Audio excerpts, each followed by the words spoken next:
Well, hello everyone and welcome back to another video of the F1 22 Driver Career Mode with Williams, episode number 18 today for the Japanese Grand Prix of Season 1. If you missed the previous episode uploaded last week at Singapore, recommend go and check that out. And subscribe to the channel and you see plenty more F1 22 Driver Career Mode videos. But coming into this one R&D wise, we've got 1600 resource points today. We've got a side pod profile upgrade coming. Now, looking at other R&D upgrades, aero, you can see that we are on that little bar graph. We're actually lagging behind. Closer to people, we've got upgrades coming for the engine. I feel like ERS, I don't think we need to bother with a few more upgrades. I think we need to start focusing now on, aero and sashi towards the end of the season. And we're going to put a durability upgrade as well to get the points. And we've got hydraulics. Those two failures have come in. Okay, previous need your episode. attention. The tech regulations are changing. There's a risk some of our hard work will be undone, so we need to mitigate it. As soon as you can, I want you to look at the developments we have and tell us what areas you want to invest in protecting. And of course, the two R&D regulation changes areas are on the sashi and the aero. The two areas we're the weakest on. So that is very frustrating because we're not only weak on these areas, but it's also the fact that, any part we've got to buy 1.5 times now. But there is light at the end of the tunnel because look at coming into Suzuka, we're no longer the slowest car on the grid. Now, whether or not AlphaTauri knew about these regulations, we don't know. As well, Red Bull, of course, won't be happy with that. The fact they've been overtaken by Mercedes, so we'll see what they can do. As well, Mercedes have come out of nowhere to be the fastest team on the grid right now. But of course, with the engine regulation changes, probably a few upgrades still pending for a couple of teams. But then they'll be focused on, generating that R&D and making sure that they can apply to all those upgrades as well and get them all in and make sure that they can then progress forwards into Season 2. But yes, to qualify then, Suzuka, not a great track for me. I've never actually done well here, apart from one F1 eMod episode about 2-3 years ago. Apart from that, it's always been a track that I don't get on with the first sector. All the time I make up is in Sector 3, and I'm losing less time to the AI this year because, of course, they're OP traction in Sector 3. You can just see that we're just sat here dangling around in our usual position of last place. Yes, even Latifi would probably be faster than this because he's got AI traction than me over me. But anyway, into Spoon, a horrible corner. There's just so much understeer into that corner. I just couldn't really, you want to keep it on the track, but it's hard there, and then through to 130R as well. This is a corner that I don't think that the assist don't do this corner jump, and then there's always understeer because I'm on my pad through this corner as well. We're 3.5 tenths up to the line though. We're level with Zhou Guanyu, and actual fact, I think that might be P14. So where's that? We were bottom at that point, but we've only a 10th line out, and I'll definitely take that as well. And look at that, Mercedes on pole, Russell ahead of Norris. Wow, that's strange. Ferrari 8th and 9th. I mean, that is Ferrari all over. To be honest, only Ferrari can bottle the championship from here. But it's a tight grid.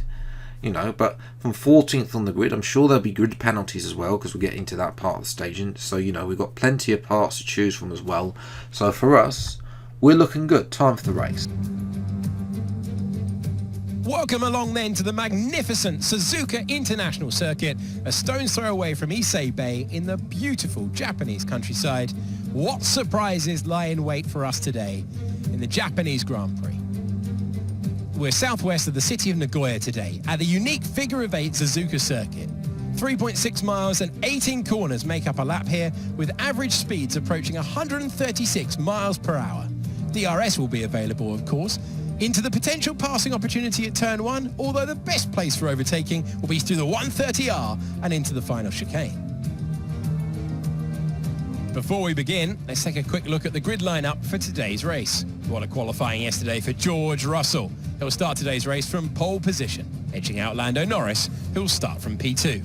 Moving on to the rest of the grid, we have Perez, Hamilton, Valtteri Bottas and Leclerc, Sainz, Fernando Alonso, Ocon and Kevin Magnussen, Albon, Phoenix, Sebastian Vettel and Mick Schumacher, Ricciardo, they've taken a grid penalty, Joe, Max Verstappen and Lance Stroll, Gasly and Yuki Tsunoda. That's it then, it's time to go racing as we head down trackside for today's race. And with me as usual is Anthony Davidson. Why don't we discuss McLaren? What do you make of their performance so far this season? Well, the atmosphere within that team seems very positive at the moment. Everyone seems like they're in great spirits and having a lot of fun doing what they do, and that's definitely contributed to the performances we've seen. So we've been elevated to P12. Verstappen and Ricciardo have taken penalties, and that might just seal, the World Championship for Leclerc, even though he's, down the order today, not fighting for the win.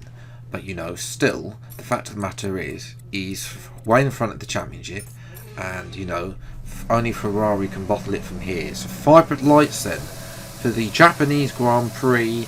Lights out and away we go, and it's actually an okay start for once. We're gonna, obviously, the second part of the phase of the launch, as always on F122, Schumacher stuck his nose down the inside. We're actually going to lose a position on the opening lap for once. We have actually lost a position, that's a rarity, but we're going to gain it straight back because Schumacher's been caught out, falling asleep behind Albon there.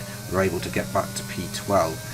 Now we're going to have a look at that. I'm going to take the racing line all the way around the outside, trying to get Ocon. We're not going to get Ocon, but we are going to get Albon. So, yes, usually up the inside that corner, but the AI were all up the inside, so I couldn't do anything at the inside. I had to try and go around the outside.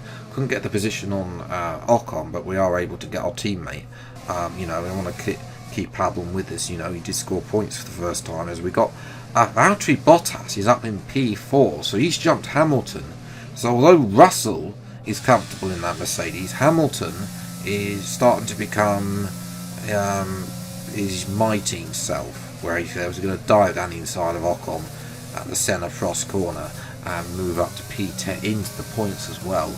Next up is Magnussen. We're on the move here. Magnussen's slow on the approach to 130R. Dive down the inside. The textbook 130R move. Lovely little move there. And we're up to P9. Here's a replay. Magnussen, to be fair, gave us the room. On that inside there. And Magnussen's going to have to defend out of that corner to Ocon. And the Frenchman is going to have a go down into turn 1 as well, but Magnussen swoops around the outside and retains the position. And now Magnussen is, he's all over me for the sector 1 as I'm slow. Then Magnussen is pulling over and K-Mag is out of the race, which is brilliant news for both my drivers and constructors championships in our bid to catch Haas and to keep Magnussen behind in both championships. So yes, unlucky for K-Mag there, but in terms of us, for our championship fight, that's good news. Magnussen not having the durability, of course he's in a Ferrari engine, so what to expect.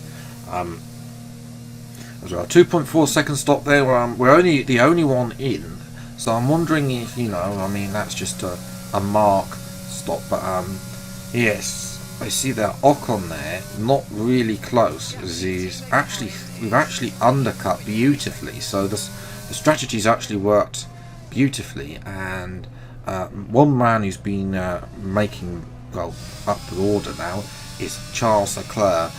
He's now, I think, P6 or something around that as well, so he's fighting the good points. But up at the front, it's still George Russell from last week's Last time race winner Lando Norris is in second. Perez unable to battle these two in P3, as well as Bottas has lost positions. He's lost out to Sainz. You know, Bottas has had a terrible pit stop, you know, and he's lost 4 positions to Hamilton, to Leclerc, to Sainz as well, and to Ricciardo. As we're going to come through now, nothing happened, to be honest. Albon in the end came out for Ocon. Russell gets his first Grand Prix victory. But yeah, it was very dull second half of the race, so apologies about that. I just thought I'd cut to the end. As I say, not a lot happened. Suzuka isn't the best track for overtaking, within that there's only the one DRS zone in that after the 130R dive bomb. But you know, drive of the day, I'll definitely take that from P12 to P9. Albon, you know, setting faster laps than me, but you know, we couldn't really catch the guys in front. As well, it wasn't Ricciardo, it was Alonso, excuse me. That was also Bottas lost out to in the pit. So a shame for Bottas, but you know, I mean, we can't really catch him in terms of the Drivers' Championship. Double point score for Williams though, so that's going to be very handy against Haas, who failed to score again. And you know, we're just holding on to this P10 now. Ocon and Ricciardo, the two people that I'm most worried about overtaking me. The Haases seem to don't have the pace anymore compared to their early season form. As well, they haven't scored for several rounds now. I imagine both of their focuses are going to be down, and we've caught them, and now they're only 11 points ahead of us. So definitely P7 in the constructors. That's the target to round off this season with,